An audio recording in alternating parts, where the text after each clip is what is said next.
Ecclesiastes 1. The words of the teacher, son of David, king in Jerusalem. Meaningless. Meaningless. Says the teacher. Utterly meaningless. Everything is meaningless.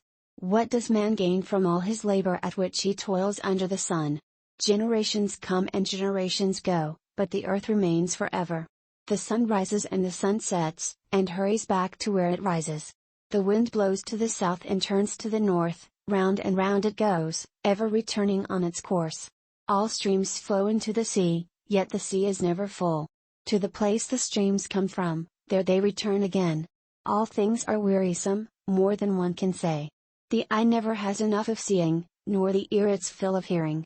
What has been will be again, what has been done will be done again, there is nothing new under the sun. Is there anything of which one can say, look, this is something new? It was here already, long ago, it was here before our time. There is no remembrance of men of old, and even those who are yet to come will not be remembered by those who follow. I, the teacher, was king over Israel in Jerusalem. I devoted myself to study and to explore by wisdom all that is done under heaven. What a heavy burden God has laid on men! I have seen all the things that are done under the sun, all of them are meaningless, a chasing after the wind. What is twisted cannot be straightened, what is lacking cannot be counted. I thought to myself, look, I have grown and increased in wisdom more than anyone who has ruled over Jerusalem before me, I have experienced much of wisdom and knowledge. Then I applied myself to the understanding of wisdom, and also of madness and folly, but I learned that this, too, is a chasing after the wind. For with much wisdom comes much sorrow, the more knowledge, the more grief. Ecclesiastes 2. I thought in my heart, come now, I will test you with pleasure to find out what is good. But that also proved to be meaningless. Laughter, I said, is foolish. And what does pleasure accomplish? I tried cheering myself with wine, and embracing folly, my mind still guiding me with wisdom. I wanted to see what was worthwhile for men to do under heaven during the few days of their lives. I undertook great projects, I built houses for myself and planted vineyards. I made gardens and parks and planted all kinds of fruit trees in them. I made reservoirs to water groves of flourishing trees. I bought male and female slaves and had other slaves who were born in my house. I also owned more herds and flocks than anyone in Jerusalem before me. I amassed silver and gold for myself, and the treasure of kings and provinces. I acquired men and women singers, and a harem as well, the delights of the heart of man. I became greater by far than anyone in Jerusalem before me. In all this my wisdom stayed with me. I denied myself nothing my eyes desired, I refused my heart no pleasure. My heart took delight in all my work, and this was the reward for all my labor. Yet when I surveyed all that my hands had done and what I had toiled to achieve, everything was meaningless, a chasing after the wind, nothing was gained under the sun. Then I turned my thoughts to consider wisdom, and also madness and folly. What more can the king's successor do than what has already been done? I saw that wisdom is better than folly, just as light is better than darkness.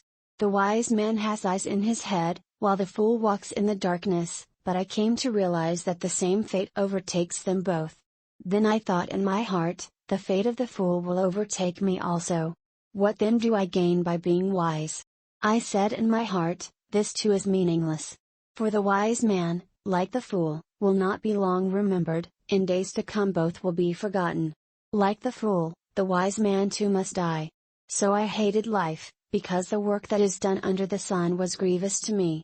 All of it is meaningless, a chasing after the wind. I hated all the things I had toiled for under the sun, because I must leave them to the one who comes after me. And who knows whether he will be a wise man or a fool? Yet he will have control over all the work into which I have poured my effort and skill under the sun. This too is meaningless. So my heart began to despair over all my toilsome labor under the sun. For a man may do his work with wisdom, knowledge and skill, and then he must leave all he owns to someone who has not worked for it. This too is meaningless and a great misfortune. What does a man get for all the toil and anxious striving with which he labors under the sun? All his days his work is pain and grief, even at night his mind does not rest. This too is meaningless. A man can do nothing better than to eat and drink and find satisfaction in his work. This too, I see, is from the hand of God. For without Him, who can eat or find enjoyment? To the man who pleases Him, God gives wisdom, knowledge and happiness, but to the sinner He gives the task of gathering and storing up wealth to hand it over to the one who pleases God. This too is meaningless, a chasing after the wind. Ecclesiastes 3. There is a time for everything, and a season for every activity under heaven. A time to be born and a time to die, a time to plant and a time to uproot. A time to kill and a time to heal, a time to tear down and a time to build. A time to weep and a time to laugh, a time to mourn and a time to dance. A time to scatter stones and a time to gather them, a time to embrace and a time to refrain. A time to search and a time to give up, a time to keep and a time to throw away.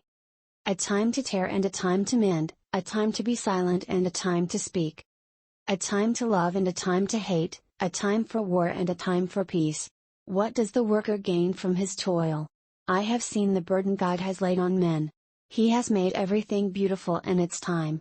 He has also set eternity in the hearts of men, yet they cannot fathom what God has done from beginning to end. I know that there is nothing better for men than to be happy and do good while they live.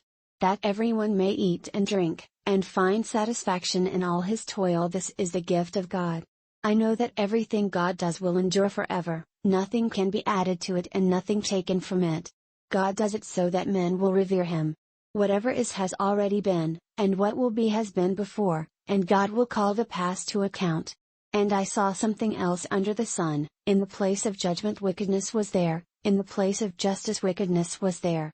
I thought in my heart, God will bring to judgment both the righteous and the wicked, for there will be a time for every activity, a time for every deed. I also thought, as for men, God tests them so that they may see that they are like the animals. Man's fate is like that of the animals, the same fate awaits them both, as one dies, so dies the other. All have the same breath, man has no advantage over the animal. Everything is meaningless.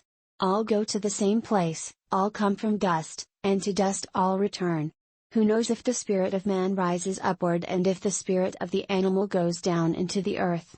So I saw that there is nothing better for a man than to enjoy his work, because that is his lot. For who can bring him to see what will happen after him?